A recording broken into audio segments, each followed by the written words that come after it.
जय हिंद दोस्तों। आज के इस वीडियो में हम देखेंगे 1850 से लेके 1947 के बीच में होने वाली ऐसी 10 घटनाएं जिन्होंने इस देश को आज़ाद करने में बहुत ही महत्वपूर्ण योगदान दिया। तो आइए शुरू करते हैं इस वीडियो को। अंग्रेज भारत में सबसे पहले ईस्ट इंडिया कंपनी को लेकर व्यापार करने आए थे। 1608 में इनका जहाज सूरत के बंदरगाह पर उतरा।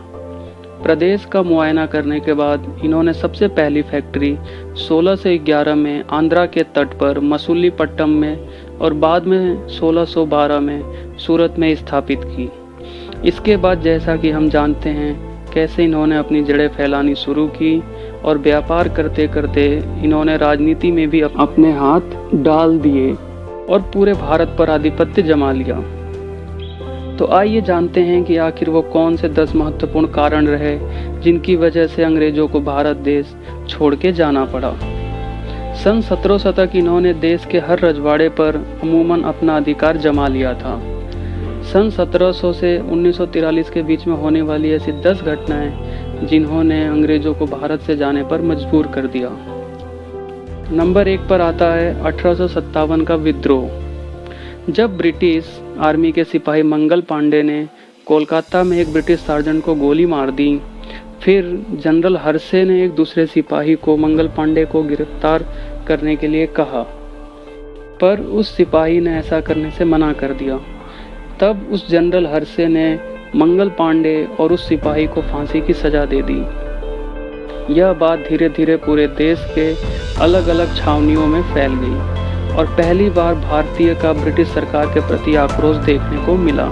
और 10 मई 1857 को मेरठ छावनी के जवानों ने ब्रिटिश सरकारों पर हमला बोल दिया और धीरे धीरे ये आक्रोश दिल्ली, कानपुर, लखनऊ से होते हुए पूरे देश में फैल गया। नंबर 2, 1857 के बाद पूरे भारत में जगह जगह छोटे मोटे आंदोलन होते रहे जो कि वहाँ के कुछ समझदार लोग, समाज सुधारक या फिर जाने माने नेता करते रहे, जिसमें एक नाम आता है गोपाल कृष्ण गोखले।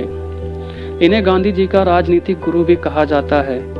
इन्होंने सर्वप्रथम प्राथमिक शिक्षा को लेकर अंग्रेजों के सामने आवाज उठाई थी और ये समझ चुके थे कि बिना अंग्रेजों को भगाए ये सब मुमकिन होने वाला नहीं है। नंबर 3, 1885 में इंडियन नेशनल कांग्रेस की स्थापना। 1885 में स्थापित आईएनसी को 1892 में अपनी उपलब्धि हासिल हुई। सन 1892 में इंडियन काउंसिल एक्ट के तहत भारतीय सदस्यों की संख्या ब्रिटिश लोकसभा के सदन में बढ़ाई गई, जिससे ब्रिटिश सरकार को एक तरफा फैसले लेने में दिक्कतें होने लगी। इसके बाद 1895 से 1905 तक स्वदेशी आंदोलन शांत हो गए क्योंकि लोगों को अंग्रेजी शासन में मिली छूट पसंद आने लगी और उन्होंने इस गुलामी को अपना लिया। नंबर 4, फिर 9 जनवरी 1915 में देश में आते हैं मोहनदास करमचंद गांधी, जो कि साउथ अफ्रीका में रंग भेद की राजनीति को सत्याग्रह और अहिंसा के बल पर बखूबी ध्वस्त कर चुके थे। नंबर 5, असहयोग आंदोलन 1920। 13 अप्रैल 1919 को जब जलियांवाला बाग हत्याकांड हुआ तो उसने पूरे देश को हिला के रख दिया और लोगों में गुलामी के एहसास को फिर से जिंदा कर दिया कि वो अभी भी गुलाम ही हैं। और इसी बात को मुद्दा बनाकर गांधी जी ने पूरे देश के लोगों को एकजुट किया और असहयोग आंदोलन की शुरुआत की। इस आंदोलन के दौरान पूरे देश ने एकजुट होकर विदेशी सामान, कपड़े और उनके आदेशों का खुलकर बहिष्कार किया और इस आंदोलन ने ब्रिटिश सरकार की हुकूमत को बहुत बड़ा झटका दिया। नंबर 6, दांडी मार्च आंदोलन 1930। गांधी जी ने 1930 में ब्रिटिश सरकार लॉर्ड इरविन के सामने 11 मांगे रखी, परंतु ब्रिटिश सरकार ने इसे नकार दिया। तब गांधी जी ने अपने साबरमती के आश्रम से नवसारी में स्थित दांडी तक दांडी मार्च की शुरुआत की, जो कि साबरमती आश्रम से होकर नवसारी जिले के दांडी बीच पर खत्म हुई और नमक कानून को उन्होंने तोड़ा। और यहाँ गांधी जी ने एक बहुत बढ़िया बात कही जो कि आगे चलकर बहुत चर्चित हुई। गांधी जी ने एक मुट्ठी नमक लेकर कहा कि मैं ब्रिटिश सरकार की नींव में सेंध लगा रहा हूँ। नंबर 7, फांसी और हत्याकांड। 27 फरवरी 1931 को प्रयागराज के पार्क में चंद्रशेखर आजाद ने अंग्रेजों के साथ मुठभेड़ के बाद अपने आप को गोली मार ली। और इसी बीच एक महीने के अंदर ही यानी कि 23 मार्च 1931 को भगत सिंह, सुखदेव और राजगुरु को देशद्रोह के आरोप में फांसी की सजा हुई। एक महीने के अंदर होने वाली इन दोनों घटनाओं ने देश के लोगों में आक्रोश का वातावरण पैदा कर दिया और लोगों में क्रांतिकारी राष्ट्रवाद की आग और फैल गई, जो बिना स्वराज लिए मानने वाली नहीं थी। नंबर 8, भारत छोड़ो आंदोलन 1942।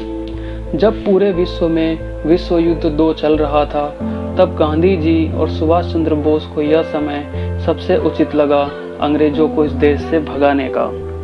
8 अगस्त 1942 को गांधी जी ने समग्र देशवासियों के साथ भारत छोड़ो आंदोलन की शुरुआत की और सुभाष चंद्र बोस ने आज़ाद हिंद फौज में 40,000 सैनिकों को लेकर भारत के नॉर्थ ईस्ट इलाके से 18 मार्च 1944 को चढ़ाई कर दी।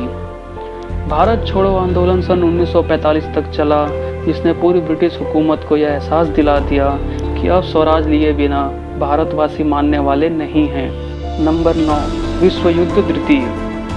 जी हाँ, आपने सही सुना। वैश्विक स्तर पर होने वाली इस घटना ने भारत की आज़ादी में बहुत ही महत्वपूर्ण भूमिका अदा की। द्वितीय विश्व युद्ध 1939 से 1945 तक चला, जिसने अंग्रेजों को पूरा दिवालिया घोषित कर दिया। द्वितीय विश्व युद्ध में लड़ते लड़ते अंग्रेजों के सैन्य ताकत की कमर टूट गई थी।